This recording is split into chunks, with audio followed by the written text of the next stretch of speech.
एक कदम ईश्वर की ओर। उपशम प्रकरण 57वां सर्ग। अज्ञात स्वस्वरूप चैतन्य दृष्टा होने के कारण जिस दृश्य स्वरूपता को धारण करता है वह चित ही है, उससे अन्य नहीं है। यह वर्णन। श्री वशिष्ठ जी ने कहा, वत्स, आत्मरूपी मिर्च के अंदर चेतन होने के कारण तीक्ष्णता प्रतीति रूप जो अनुभव है वही स्वरूप ज्ञान का अभाव होने के कारण मैं, तुम आदि रूप घट, दीवार, भेद आदि रूप और उसके आधार देश काल रूप जगत है। यह चित्त का अभेद होने से फलितार्थ हुआ। आत्मरूपी लवण के यानी नमक के अंदर चित होने के कारण लवणता प्रतीति रूप यानी प्रसिद्ध जो वेदन है वह अहम, त्वम आदि घट, दीवार, भेद आदि रूप और उसके आधार देश काल आदि से युक्त जगत रूप से स्थित है। आत्मरूपी ईख के अंदर चित होने से जो स्वतः माधुर्य वेदन है वह तत्त आकारों से अभिव्यक्त अहंता, त्वंता आदि रूप और घट, दीवार, भेद आदि रूप जगत है। आत्मरूप पर्वत का चेतन होने से जो स्वतः गुरुता प्रतीति रूप वेदन है वह अहंता, त्वंता आदि रूप घट, दीवार, भेद आदि रूप भुवन रूप से स्थित है। आत्मरूपी जल का चित होने से जो स्वतः द्रवत्व आदि में वर्तन है वह आवर्त आदि अहंता, त्वंता आदि घट, दीवार, भेद आदि तत्त आत्मसत्ता के समान स्थित है। आत्मरूप वृक्ष चित होने से जो शाखादि रूप से प्रतीति रूप वेदन है वह अहंता, त्वंता आदि रूप घट, दीवार, भेद आदि रूप भुवन आदि के समान वर्तमान और भासमान है। आत्मरूपी आकाश का चित होने से जो शून्यता प्रतीति रूप वेदन है वह अहंता, त्वंता आदि रूप घट, दीवार, भेद आदि रूप भुवन आदि है, ऐसी कल्पना है। आत्मरूपी आकाश का चित होने से जो मूर्त पदार्थों के अंदर छिद्रता प्रतीत रूप वेदन है वह अहंता, त्वंता, भेद और शरीर आदि रूपों से प्रदीप्त है।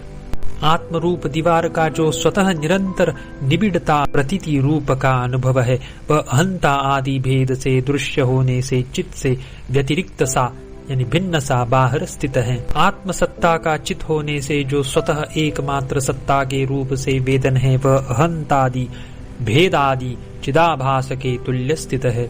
आत्म प्रकाश का जो स्वतः अवभासन है वही अहंता, त्वंता आदि की और वृत्ति भेद से भिन्न चिदाभासों में अनुगत सामान्य की कल्पना करता है, वह जीव है।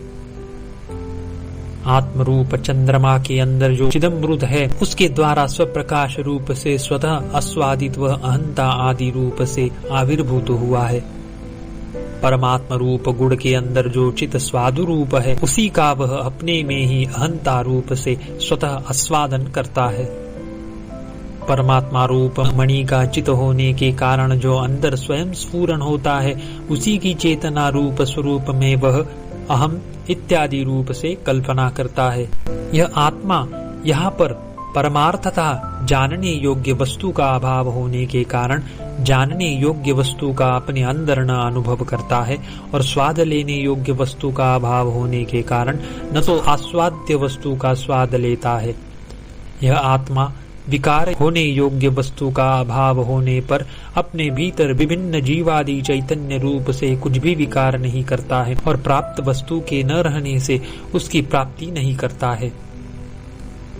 असत जगदाकार का अधिष्ठान भूत ही अनंतात्मा जिसका की स्वरूप परिपूर्ण है सर्वदा एक रूप होकर अपने स्वरूप में ही महान पर्वत के समान अवस्थित है। श्री रामचंद्र जी इस वचोभंगी से यानी यदात्म मरीचयस्य इत्यादि वाक्यों से मैंने आपको इसका दिग्दर्शन कराया कि अहंतादि एवं जगत्तादि का तनिक भी भेद नहीं है।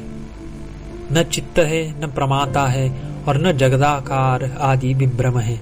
पहले वर्षा काल में बरस चुकने के कारण बाद में शरत काल में शब्द शून्य हुए मेघ के समान शुद्ध अर्थात अधिष्ठान सदात्म रूप से परिशिष्ट बाधित जगत शांत हुआ ही शांति को प्राप्त होता है।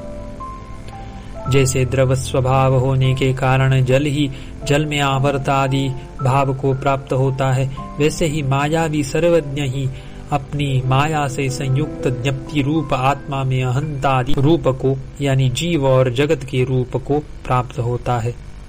जैसे जल में द्रवत्व रहता है, जैसे सदा गमन करने वाले वायु में स्पंद रहता है, वैसे ही परमार्थ रूप से केवल ज्ञप्ति स्वरूप वाले सर्वज्ञ परमात्मा में अहंता देश काल आदि रहते हैं। ईश्वर अपने शरीर भाव में निरतिशय आनंद रूप स्वरूप ज्ञान को ज्ञान की अभिवृद्धि से यानी समग्र आवरण और परिच्छिन्नता से शून्य ज्ञान की अभिवृद्धि से सदा सर्वदा ही जानता है, और अहंकार एवं स्थूल देह स्वरूप जीव भाव में तो चेतन रूप होता हुआ भी जीवन के हेतु भूत प्राण इंद्रिय और विषयों के साथ अनेक विध अध्यासों के कारण मैं जीव आदि स्वरूप वही आत्मा हूँ यो जानता है। तात्विक ज्ञान उसे नहीं रहता, यही उनमें भेद है।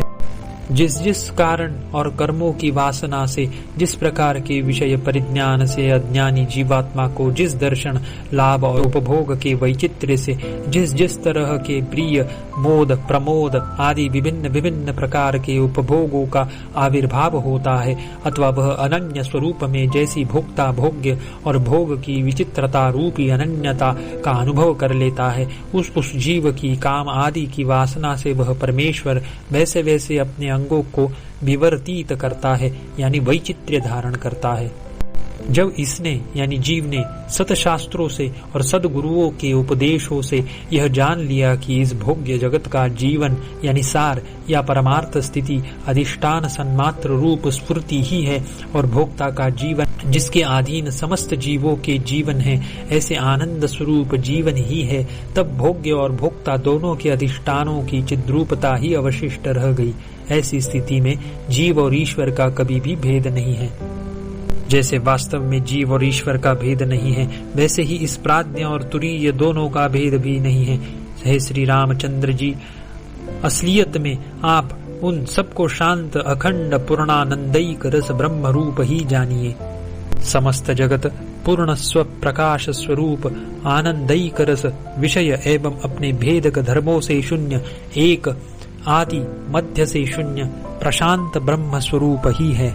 ऐसी स्थिति में सर्वम प्रशांतम यानी सब प्रशांत ब्रह्म रूप है इत्यादि तात्कालिक शब्दमयी दृष्टि पदों से बहुबोधित होने वाले अर्थों के अभेद संसर्ग का उल्लेख करने वाली आहार्य यानी बनावटी भेद दृष्टि साक्षात प्रयोजन न होने के कारण मिथ्या ही है, क्योंकि विरोध का भान होने पर भाग त्याग लक्षणा का आश्रय लेकर लक्षार्थ अखंड का बोध करना ही उसका प्रयोजन है। उक्त वाक्य से बोध अखंड रूप अर्थ तो ओमकार से लक्षित जो विशुद्ध चैतन्य है वही है, अतएव यह सब ओमकार स्वरूप है यही कहना चाहिए। ओमकार से विशुद्ध चैतन्य यो लक्षित होता है।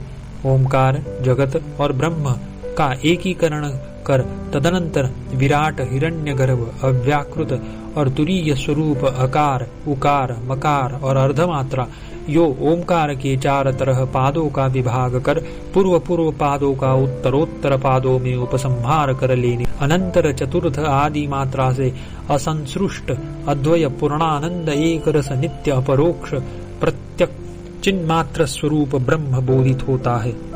57वां सर्ग समाप्त।